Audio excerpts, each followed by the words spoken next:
So this would be our first podcast, right? Mm. I'm not sure, naririnig mo ba yung parang may kumakanta sa background? Oo, Hindi na naman medyo. masyado. Pero hindi Right? naman So, hindi naman, malakas. nakaka-disturb naman, oo. Okay, sige, sige. Oo. So anyways, pasensya na may nagpa-party talaga sa kabila sa timing. Parang after Mm, New Year party. So anyways, um, so we're starting this podcast. I know you have your objectives. I have my objectives as well. But for me, mm, technically, what I really wanted to have is yung podcast natin would be focused on investing, like sa stock market, forex, and mm, crypto, right? And I mm, wanted to put it there in an aspect na parang for beginners talaga, right? So mm. parang series natin is more on starting point, right? Okey. Because again, yung target audience natin here are people who are full-time employees who are starting to transition, or maybe not transition, but start to invest or look Mm, for avenue for them to put yung yung pera nila, right? Especially yung mm. iba ngayon may New Year, New Year's resolution, mga Oo, 13-month pay, right? Stuff like that, right? So, I want to have this yung at that perspective. mm. Ikaw naman, anong ano mo din sa ano natin, podcast natin? Um, well, gusto ko siyempre, ang dami na kasing naglalabasang mga financial scams, and I don't want to ano, marami pang mabiktima ng mga scam, and also yung mga investment na hindi naman talaga investment kundi mga ano lang, mga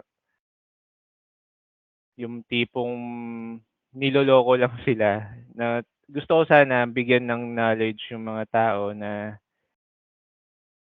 yun nga, yung sa investing is, there's a proper way to invest, and bigyan ko sila ng ano, proper financial literacy, proper financial education para at least ano, wala ng kung hindi man ano, kung mabawasan yung mga taong mabibiktima kasi, ano, we are in a digital age talaga, and ang daling manloko ng tao. Kung gusto mong manloko, makakapanloko ka, eh.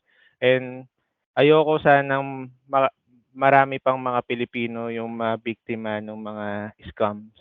That's why I wanted to promote, financial education sa mga tao. And, it's a good avenue for me na at least, meron akong knowledge on stock market, meron akong knowledge about investing, and ayun, hopefully this vehicle can help, promote financial education sa mga Pilipino. So, ayun yung objective ko talaga.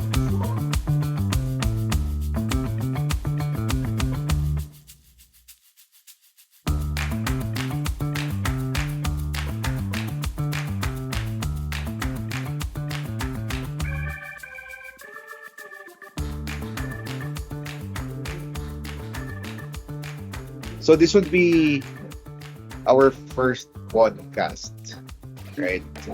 Mm. I'm not sure, naririnig mo ba yung parang may kumakanta sa background? Oo, Hindi na naman medyo. masyado.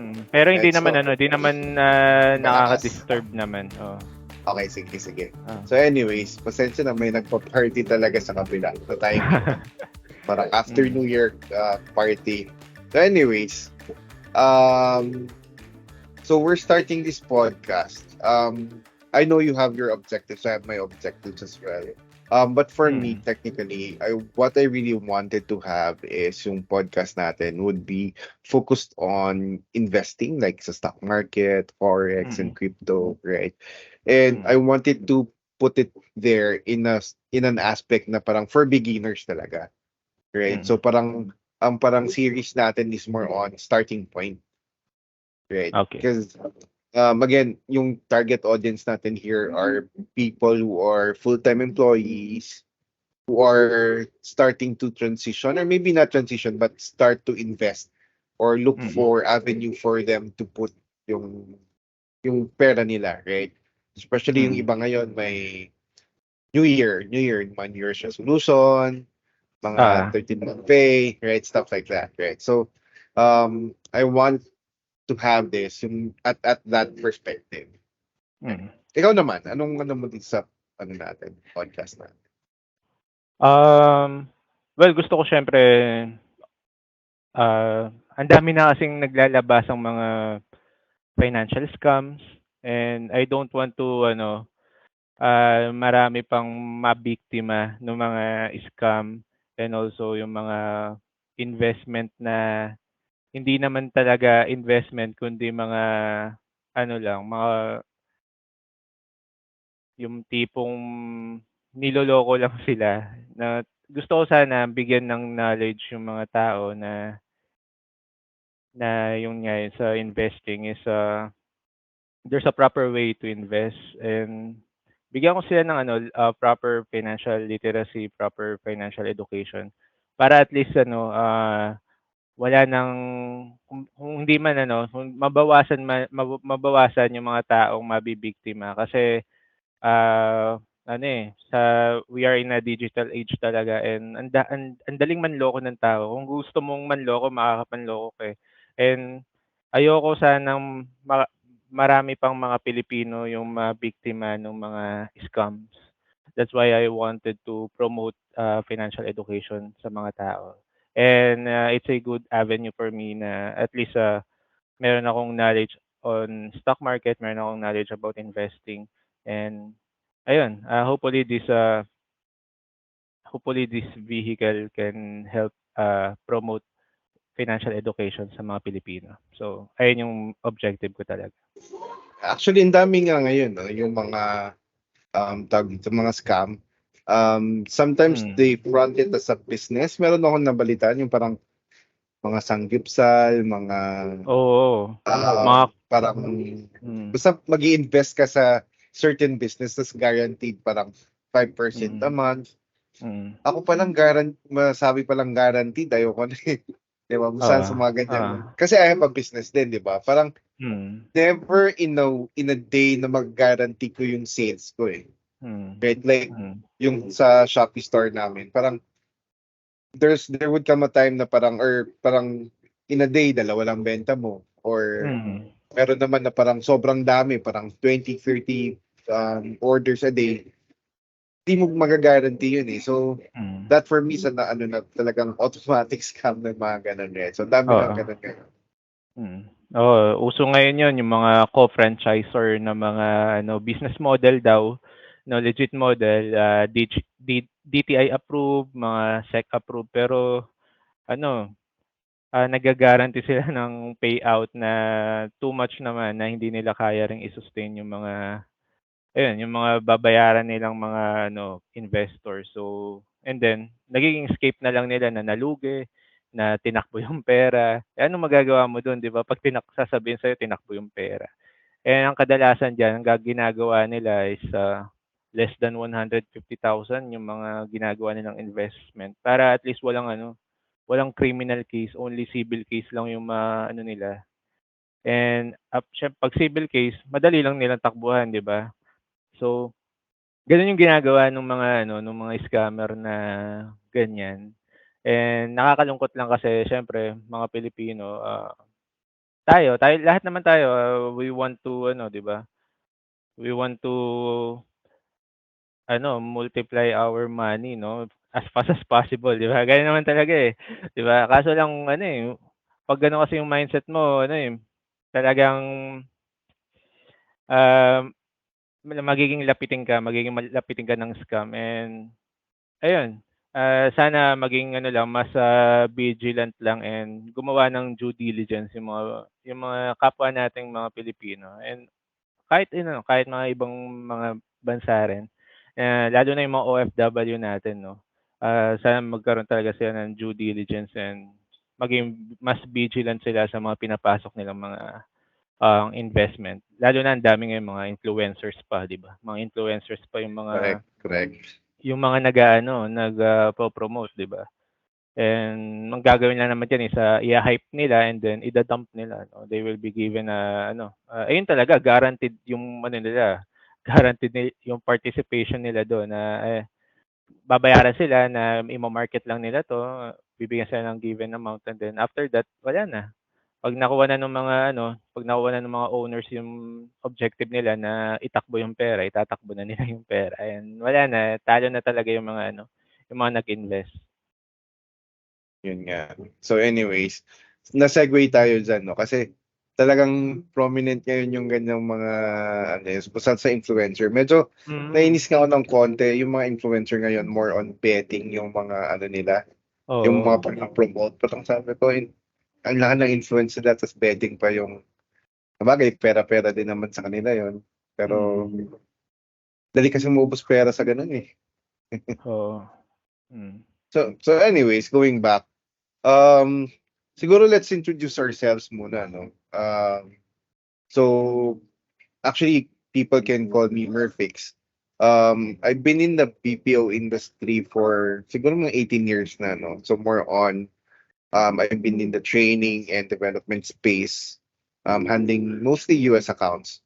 But also on the side, I'm actually siguro 10 years ago na or mahigit, I started investing muna in the stock market, Philippine stock market. Tapos it started with siguro mga interest with cousins. May pinsan kasi ako na into stock investing din.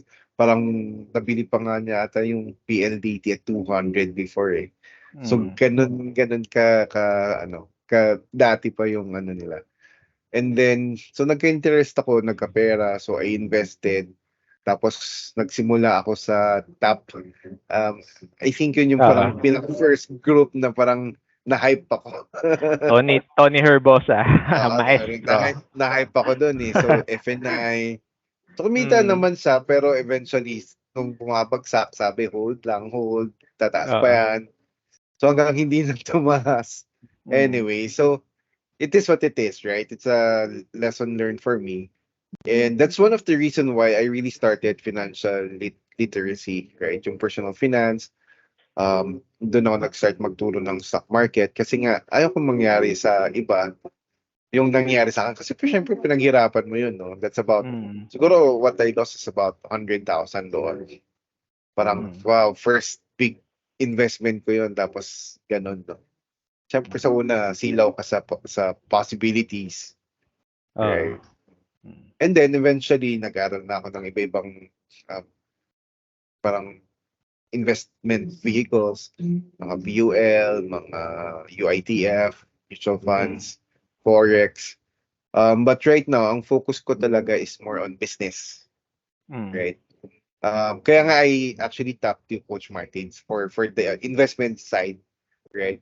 Kasi sabi ko, di ba, main purpose ko is to educate people or help people have multiple sources of income. One of that is business. So that's my focus.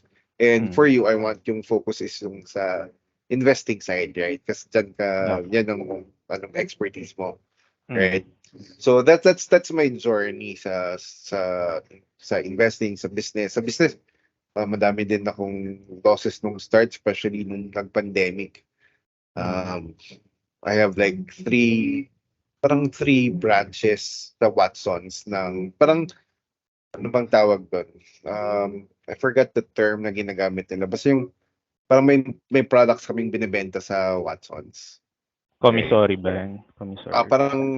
Parang ganyan. Oo. Basta um, we're paying SM or Watsons commission for every product sold namin.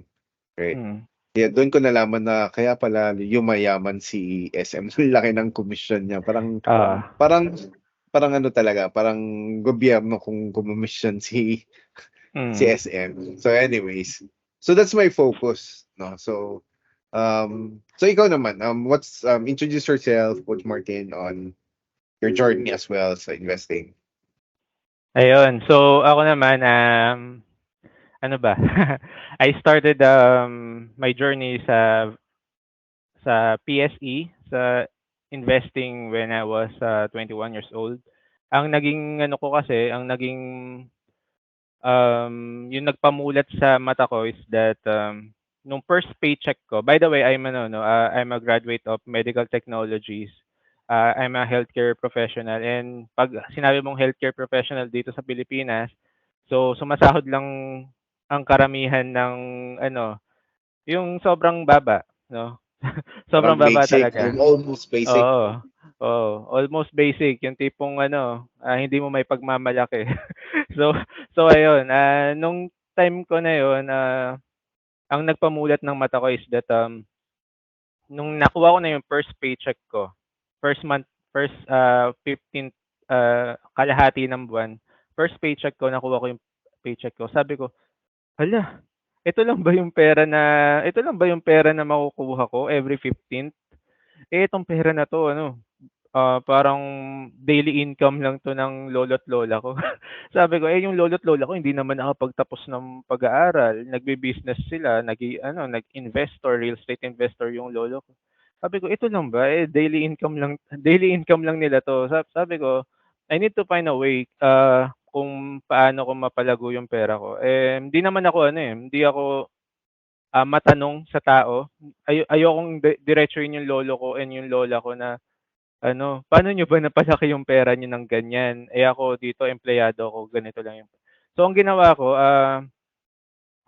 pumunta ako agad sa National Bookstore.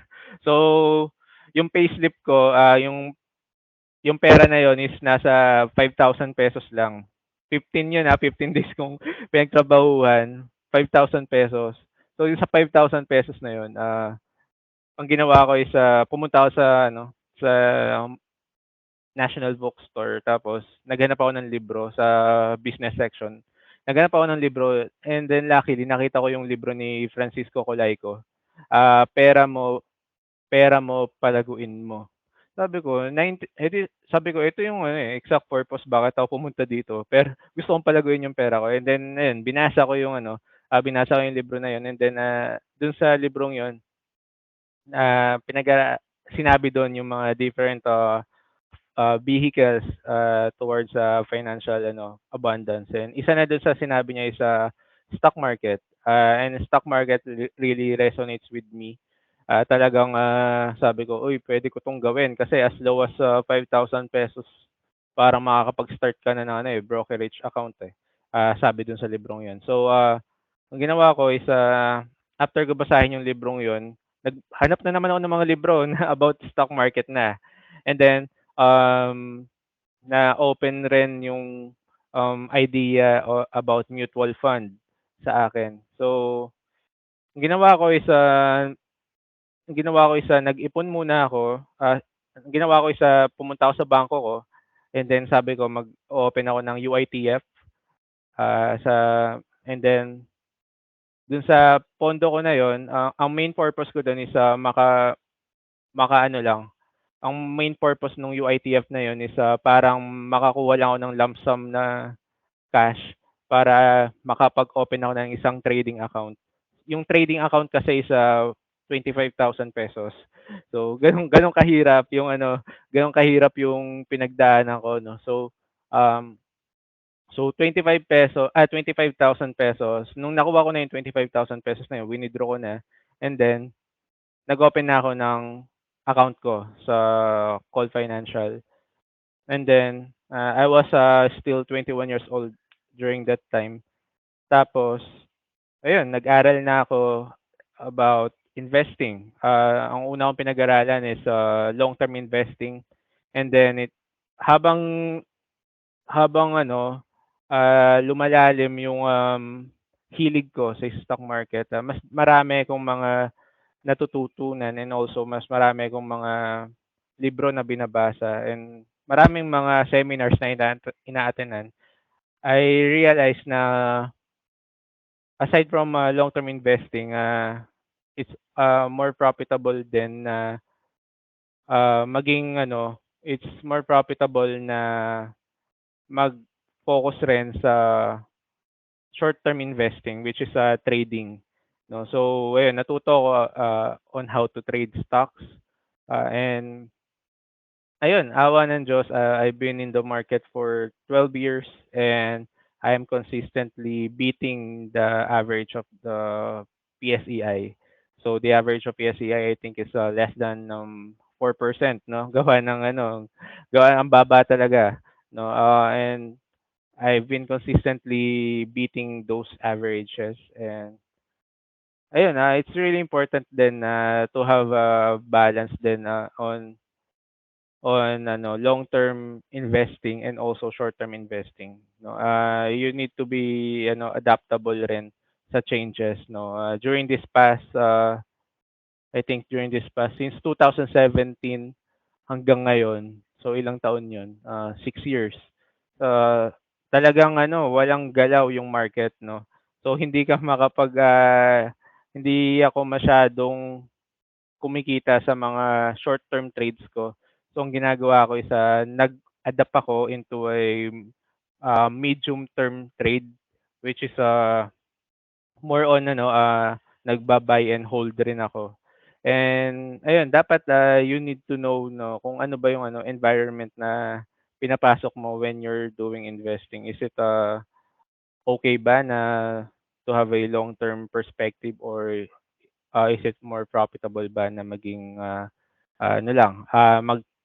kumbaga kumupit lang sa market, mag-trade lang. So ayun, and then I think it was 2019 or 2018 when I started also to invest in cryptocurrency. Um, Nauso na yun yung Bitcoin, di ba? So, nung time na yun. So, I also invest in Bitcoin.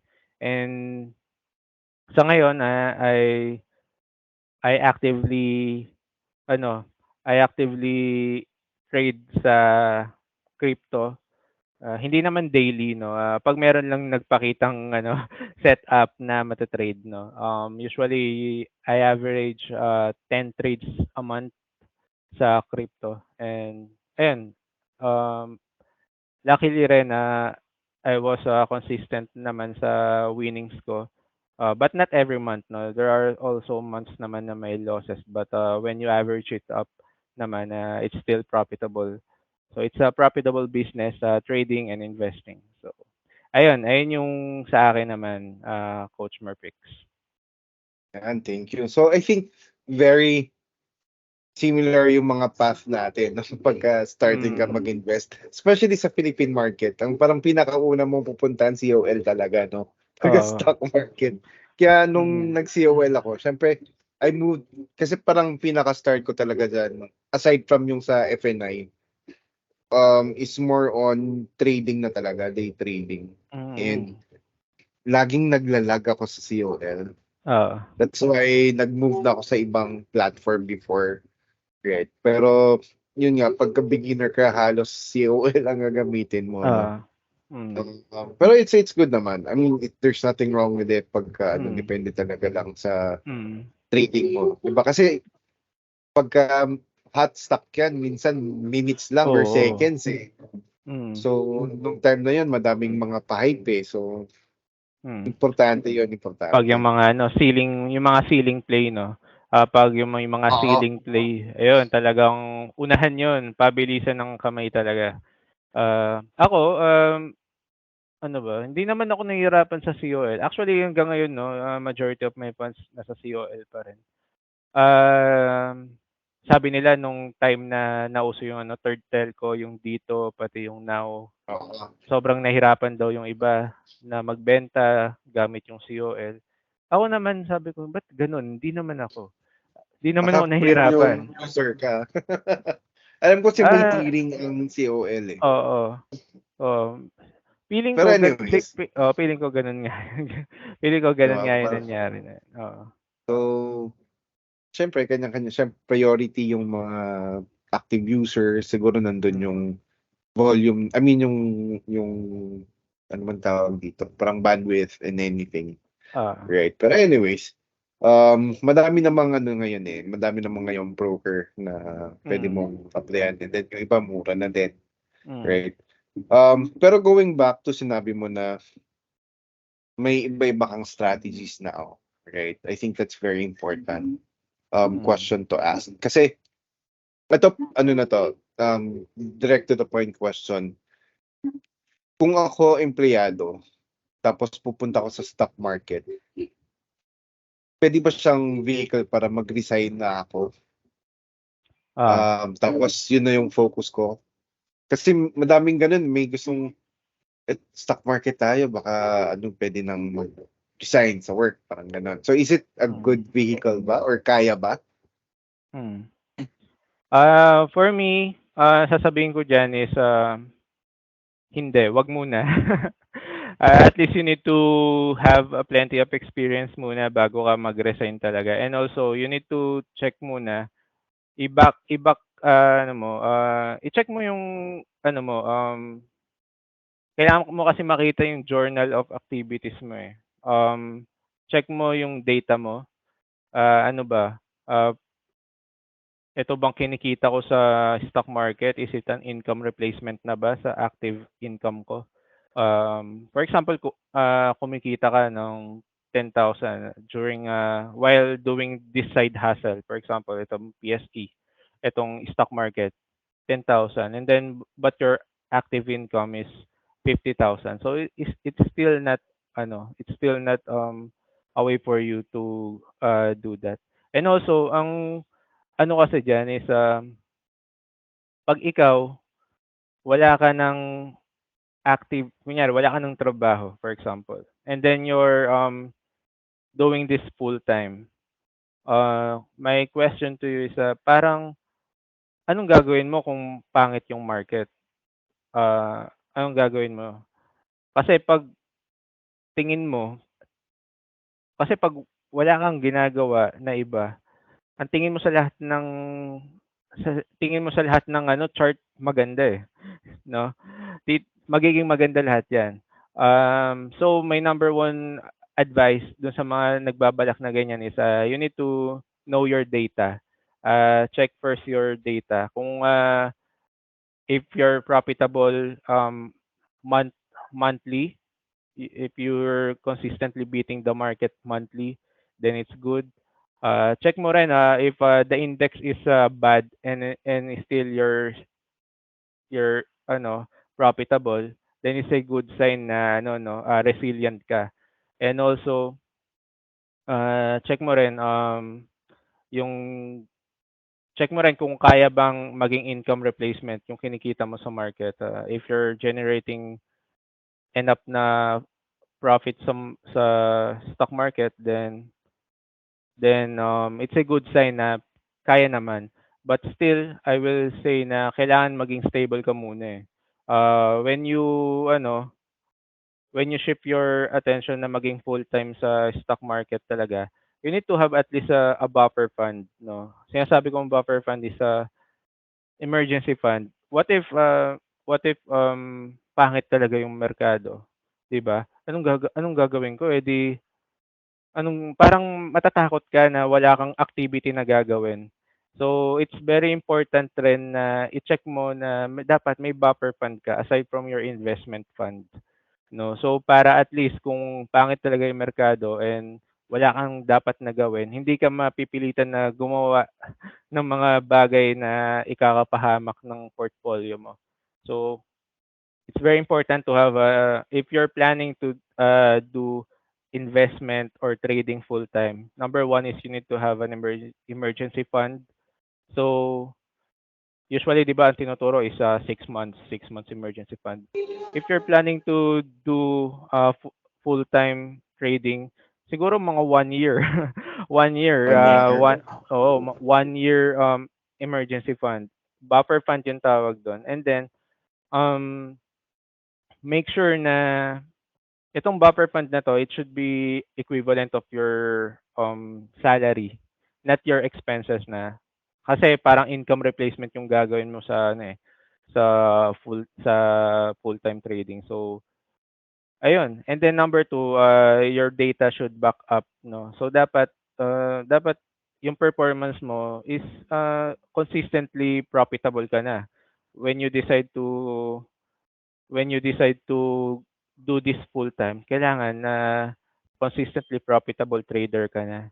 And it should be seen dun sa sa data mo, sa yung when you do journaling, makikita mo yung win-loss record mo, your yung track record mo, your performance.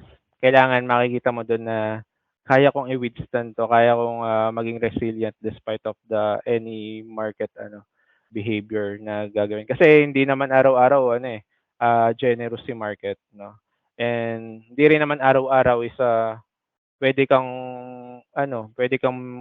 kumita 'no. Hindi naman day in, day out puwede mong gawin 'yan sa market. So, ayun. And then number three is, make make use of your free time 'no. 'Pag magfu-full-time trading ka and then wala kang active income, baka kasi yung mangyari sa'yo is nakatutok ka lang sa monitor tapos maging maganda lahat yung maging maganda lahat yung chart sa'yo. "Oh, ito maganda 'to, nagkaroon ng pattern na ganito."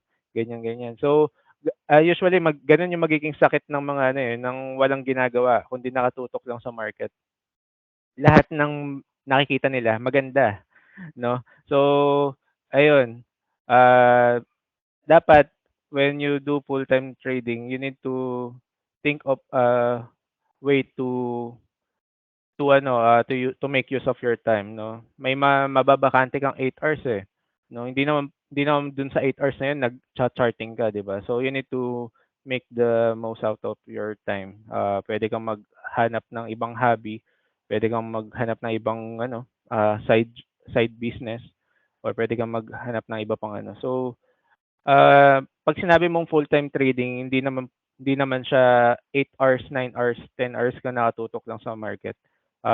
We are using alerts, we are using signals 'no, para may alarm naman 'yan 'no. So 'pag may alarm ka, that's the time that you take action 'no, that's the time you take action. Hindi hindi tayo yung hindi parang may hawak kang machine gun na bira ka lang ng bira 'no. We are like snipers 'pag, pupunta tayo sa trading. We are like snipers na 'pag nakita mo yung target, dun ka pa lang, maghi-hit ng buy button. So, ayun, that's my advice dun sa mga nagbabalak na mag full-time sa trading. So, number one is buffer fund, emergency fund. Number two is, it should be backed up by your track record, no? You need to be consistently profitable day in, day out. And number three is, you need to, make use of your time. Wag lang nakatutok sa monitor kasi lahat ng chart na makikita mo magiging maganda. So, those are three yung magiging tips ko sa mga nagbabalak na Yeah. mag full-time. So talking about charts 'no, yung sa chart kasi siyempre I started fundamental Mm. yung sa business, yung profitability ng business and stuff like that. And hindi siya always true.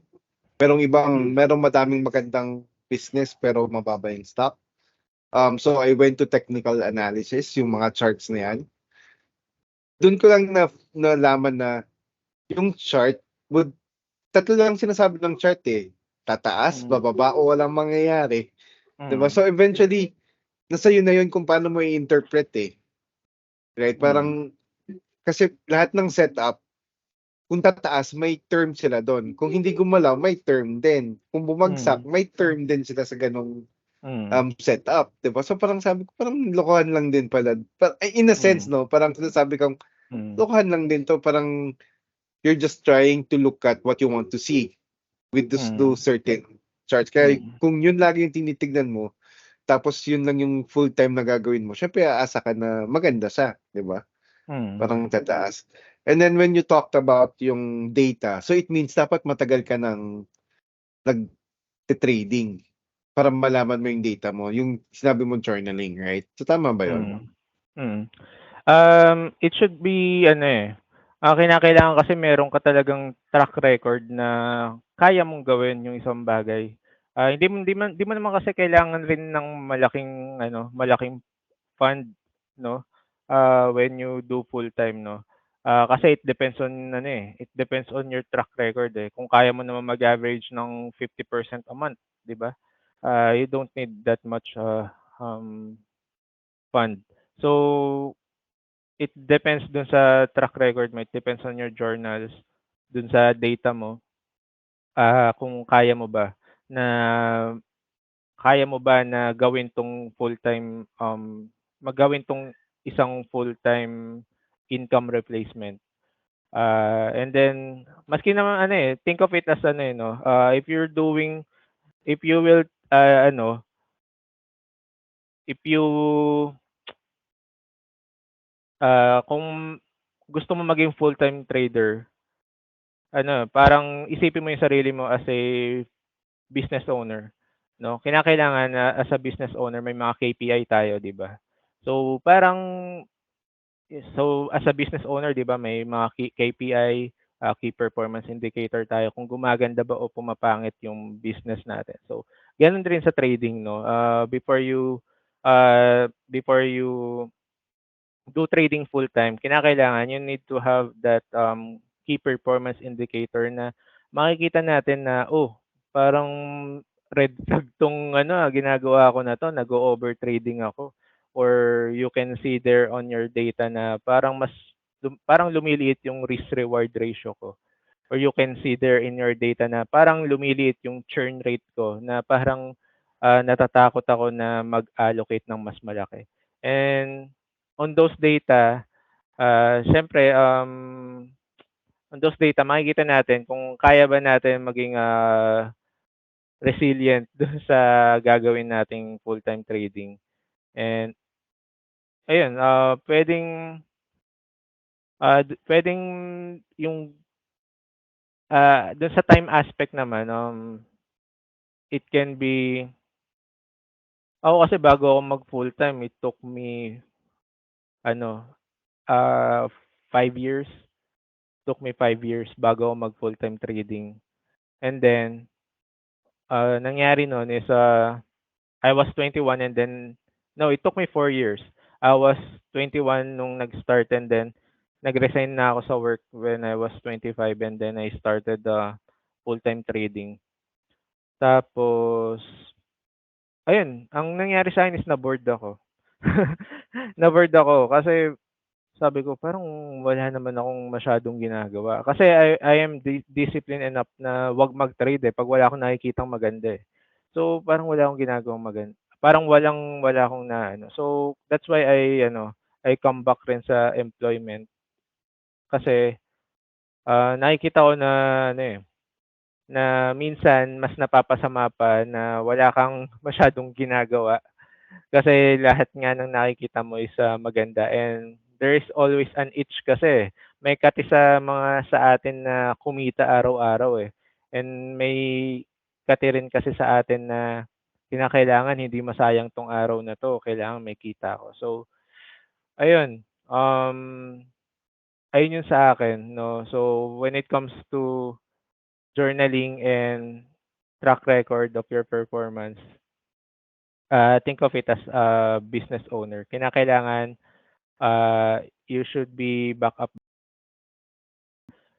when you're full-time trader kasi uh, gusto mo may mga tao na mag-iinvest din sa eh, no? So parang hahanap ka ng other people's money, and then ano ba yung hahanapin nila sa 'di ba? Ang hahanapin sa ng mga tao na mag-iinvest sa is your track record, no? So kung wala kang maipapakitang track record sa kanila, and you're a full-time trader, then walang maniniwala sa'yo, walang magtitiwala sa'yo na and it will show na hindi ka rin maganda hindi rin magaling sa isang business owner na walang maipakitang mga walang maipakitang earnings, 'di ba? Walang maipakitang earnings report. So gano'n din sa isang full-time trader, no? You need to think of it as if you're a full-time as if you're a business owner then. So, ayun yung sa akin, Coach Murphy. Correct. Like sa business namin yung online Shopee, meron kasi siyang business data. So actually parang everyday ko siyang review. Parang kino-compare ko yung month-on-month performance namin. Kasi sa online sales naman ang tinitignan namin is traffic, eh. Kasi doon nanggagaling yun, eh. Tapos paano mo mako-convert. So mostly sa amin parang nasa 95% conversion rate once na in-add to cart na. 95% of those is bumibili na. is chine-check Wow. out. So Mm. ang target talaga namin is yung foot traffic, yung ilan yung bumisita sa Oo. ano mo. And 3%, malaki na ang 3% na magko-convert, yung mag-add to cart dun sa ano sa shop mo. So Mm. mataas nga yung conversion, pero yung mag-add to cart, yun yung parang pinaka ano mo is may malaki na yung conversion na 3%. Mm. Usually sa market yun na yun, 2 to 3%. Malaki na siya. Okay, so kailangan libo ang bumisita sa shop mo. Oo. So yun yung problema mo as a business owner, especially sa Shopee. Shopee lang kasi yung store namin ngayon. Is paano mo mapapapunta sa shop mo yung mga tao. Kasi alam mo na the more people na bumisita sa shop, the more na mag-add to cart. Right? Mm. So ganun. So sa ano naman, sa stock market is dapat may winning trades ka. Alam mo yung kung ano Mm. yung winning trades mo, kung ilang Mm. percentage yung winning trades mo sa losing trades. Yun yung Mm. parang gino-journal mo yun, tama? At saka Mm. may mga application naman to how to do that. Oo. No? We can talk about Mm. it later na lang yung Mm. how to do it, right? Siguro Mm. in one of our sessions. Right. And going back to my question, yung kaninang sinasabi ko na pwede na ba siya maging full-time? I just made a simple computation. So kung ang sweldo mo technically is 50,000 a month, kunyari, Mm. you need to have at least 500,000 invested sa stock market with a monthly winning of like 10%. Mm. Eh malaki yung Correct. 10% sa stock market, di ba? Mm. Mm. Especially with the market now, ang laki ng 10%. Oo. So, And it's not guaranteed 10% sa market correct, ngayon correct. natin, oo. So either stock market, sa Philippine stock market ka or sa Mm. um, foreign stock market like sa Mm. US or Mm. mag-forex ka, right? Mm. So, mahirap, you need to have a lot. So, Mm. kasi yung next question ko sana is how much capital. So, sipin na lang natin na parang ganun, no? Parang kung magkano yung gusto mong income, tignan mo yung Mm. average ng Oo. PSEI, Mm. tapos yun yung tignan mo na, kunyari, 4%. So, ilan ang kailangan mong capital for you to be able to get yung ano mo, gustong amount. Kunyari, Mm. 50,000 or 100,000, di ba? Mm. Mm. Okay, okay. So, yun yung parang pinaka, ano niya. So, for you naman, in terms of retirement, is a stock market, ano ba, parang pwede ba yung, kasi lahat halos sinasabi nila na, pero pang retirement ko din siya, hindi ko naman siya pang, yung parang full-time employee din ako, tapos maglalagay lang ako sa stock market for retirement. So, Mm. maganda bang strategy yon or dapat may tinitignan po pa din sa, like, kasi yung iba, kunyari San Miguel yan, maganda yan. Diyan ko lang Mm. ilalagay. Or PLDT, hindi ko na, sa pababayaan ko na yan. Is it a good strategy or dapat pag-aralan pa din nila yon? Okay, ayan, naririnig ko rin yung mga ganyang tanong, no, about retirement. Is it good for retirement? Um, well, kinakailangan is, if you're picking the stock itself, for example, pinili mo yung stock, tapos doon ka invest, you should see that company na ito bang company na to, it will last 20 years, 40 years from now. For example, Jollibee. Nakikita ba natin yung Jollibee na mawawala? Parang hindi, 'di ba? And if for example, ano pa ba yung mga ano? Ayala, yan, Ayala Corporation. For example, Ayala Corporation, we can see Ayala Corporation, no, talaga nagsasucceed in every business, no. Maganda And yan. so ayun, when you're individually picking the stocks, dapat kinakailangan nakikita mo yung stocks na yun na na magiging na strong pa rin yung magiging kalalabasan niya 20 to 40 years from now. And ano ba yung mga stocks na yun, no? Yung mga stocks na yun is it should be sobrang laki na, no? If you're considering it as your retirement, no?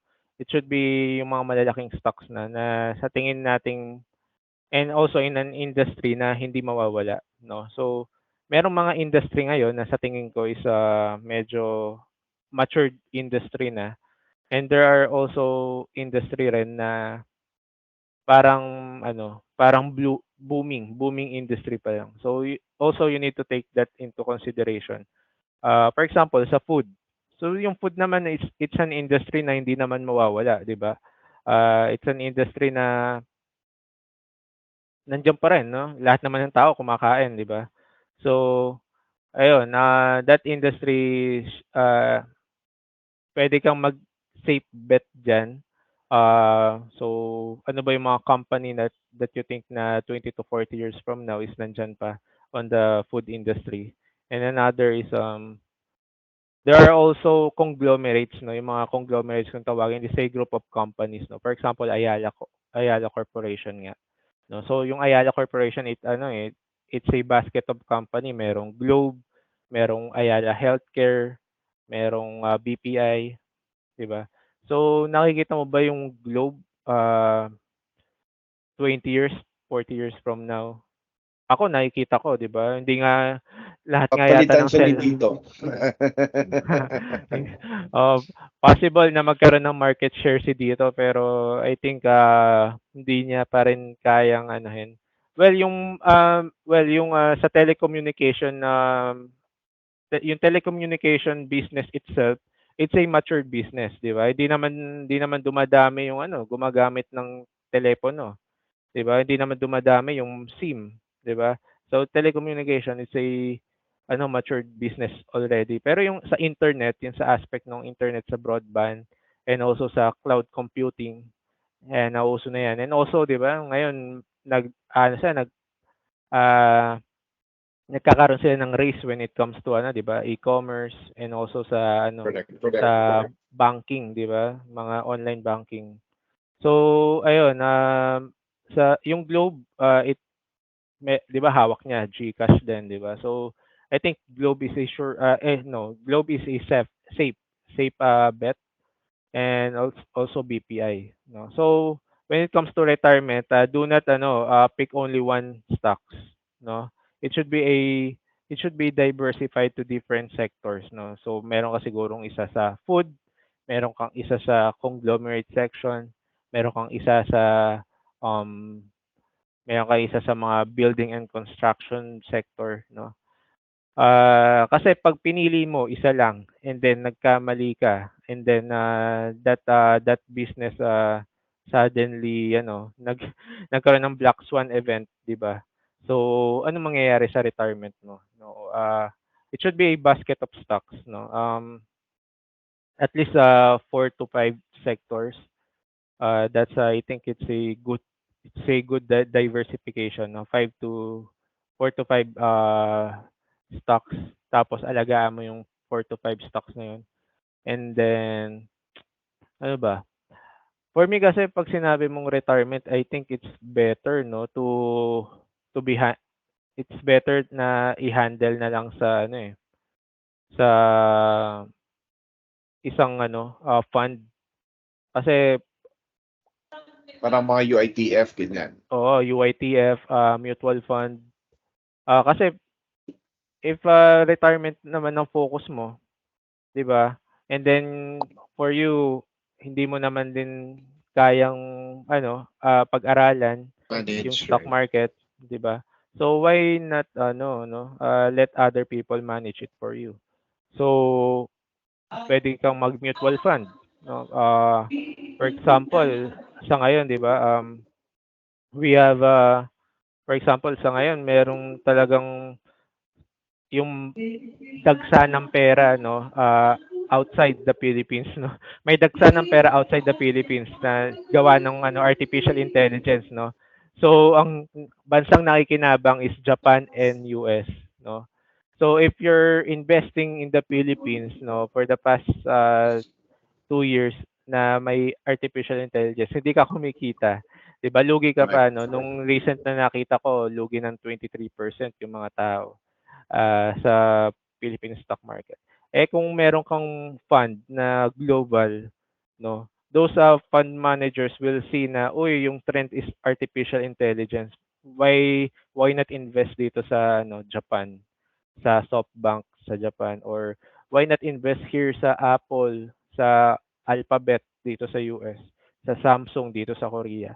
So may global fund managers na magha-handle ng pera mo. Eto kwento ko lang, no, ano lang, brag brag, no ba? Sige, sige, Ah, sige. meron akong mutual fund, no, ang ano siya, parang ano lang naman, every month, nilalagyan ko siya, small portion lang, 3K a month. Uh, Nilalagyan ko siya ng 3K a month. Dito sa ano, sa GCash, if you Mm. check yung GFund, no, I've been doing that for nung nag-start siya, I think two years ago, more than 2 years ago na yata yun. And then nakita ko, just last year, nakita ko kumita ng 45% yung pera ko last year, no. So hindi ko pag 'di ba? So other anong other ano, 'di ba? Vehicle yung kayang kumita ng gano'n nang wala ka namang ginagawa, no? Hindi hindi na ano yung Okay, okay, intellect okay. mo, no? Yung wala kang ginagawa. Kasi sabihin ko sana, madaming vehicle na magbibigay sa'yo ng mas mataas sa 45%, Mm. pero kailangan may gawin ka. Oo, kailangan may due diligence ka, kailangan may due diligence Or ka, or business. Kasi kinakailangan, sa no? kasi I'm into business, di ba? I've seen yung mga products na can be sold at 3 times, 4 times Mm. nung Mm. cost mo. Mm. Pero yon, kailangan may market ka, kailangan ikaw Oo. magbenta, ikaw Mm. mag-pack and everything else. So madami Mm. ka pa rin gagawin. Business talaga siya. Mm. Unlike yung 45% na binigay mo lang yung pera mo, binigyan mo lang Mm. ng commission as Mm. yung fees nila, not Oo. bad. 'Di ba? Parang ano lang, and to think of it, yung average dito sa Philippines na nalugi pa, no? Lugi yata ng 17% last year yung Philippine stock market.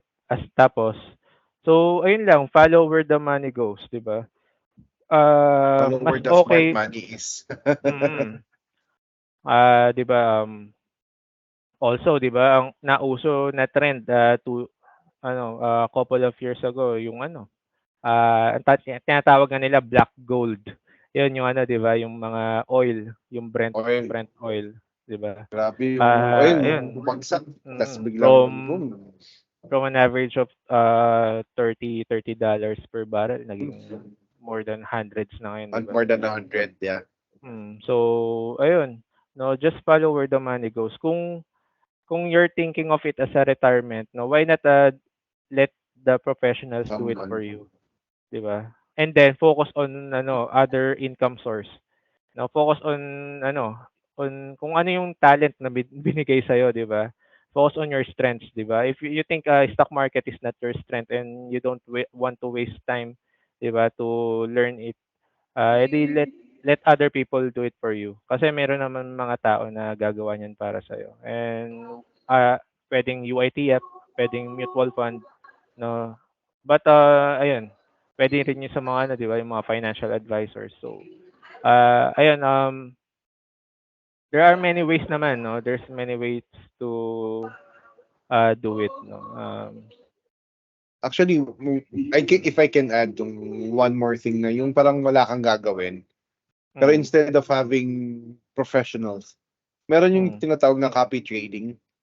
Even yeah. ask you this if you do Mm, that already, no? Kasi parang mm, if you are profitable enough, you can have mm, copy trading para you earn as well as an investor, and mm. yung trader din nag-earn din kasi may commissions din sa Oo. mga ganun. Mm, mm. Ayan, exactly yung copy trading, 'di ba? If for example, you're planning to do full-time sa trading, no?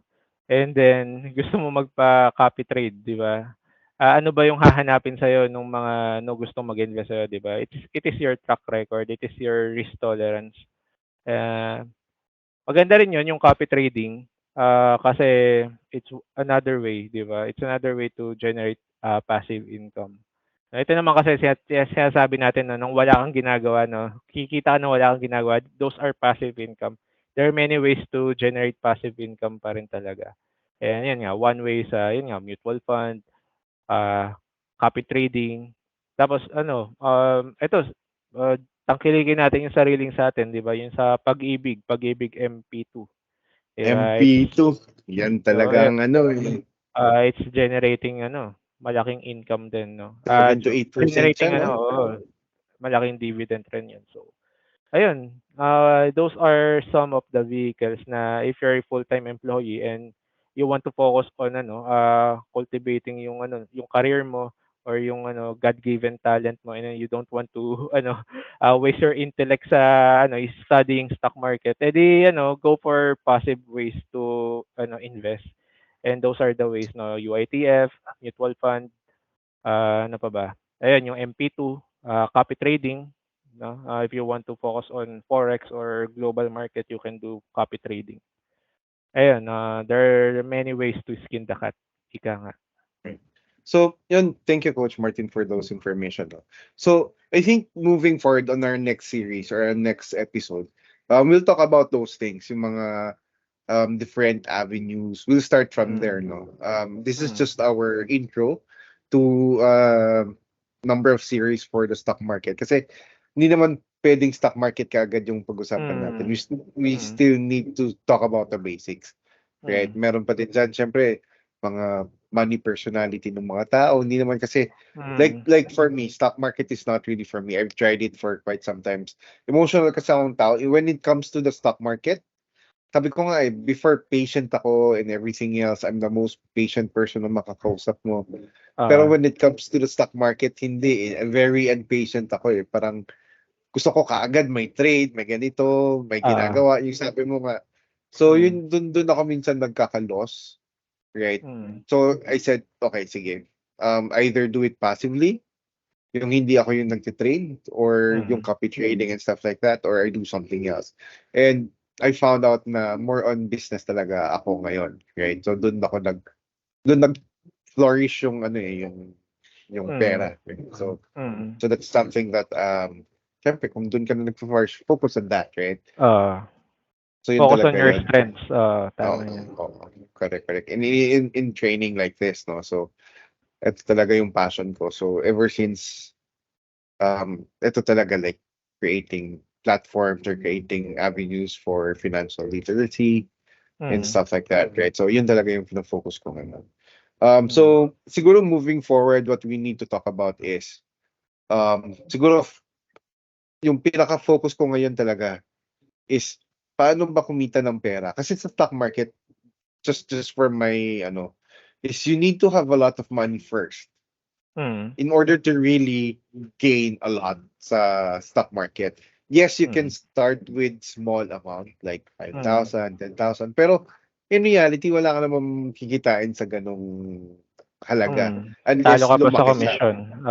Talo ka pa sa commission, right? So siguro through experience, understanding the platforms and understanding how it works, sige, pwede siya. Pero in terms of making it more profitable, like sabi ko nga, in order for you to have 50,000 a month, 10%, you need to have 500,000.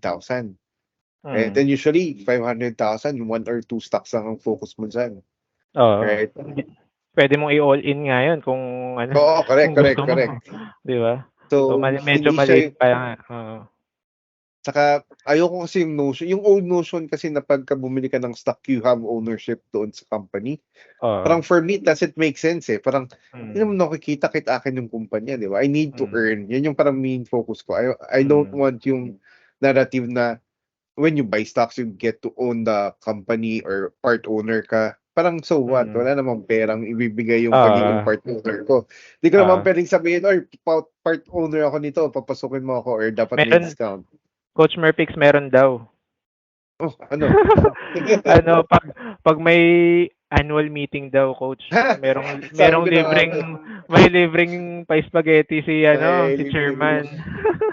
May yung mga stock, actually may nagsabi sa akin noon, hindi nagsabi, nabasa ko lang, parang nung pandemic, 'di ba bagsakan yung mga stock market. Bili ka daw ng tago 1 share ng lahat ng company. Oo. Para kung stockbrokers meeting, nandun ka, di ba? Usually may giveaway pa yan Kaya minsan may libre ka. Gusto ko mag-attend ng mga IPO Mga IPO, minsan may mga pauwi pa yan May pamerienda pa. Ako may merienda pa. Right? So, pero usually yan sa Metro Manila halos lahat. Mm. So, Mm. so yun lang yung disadvantage for other sa other locations. But anyways, so siguro yun muna no for our next session or for this session ito muna.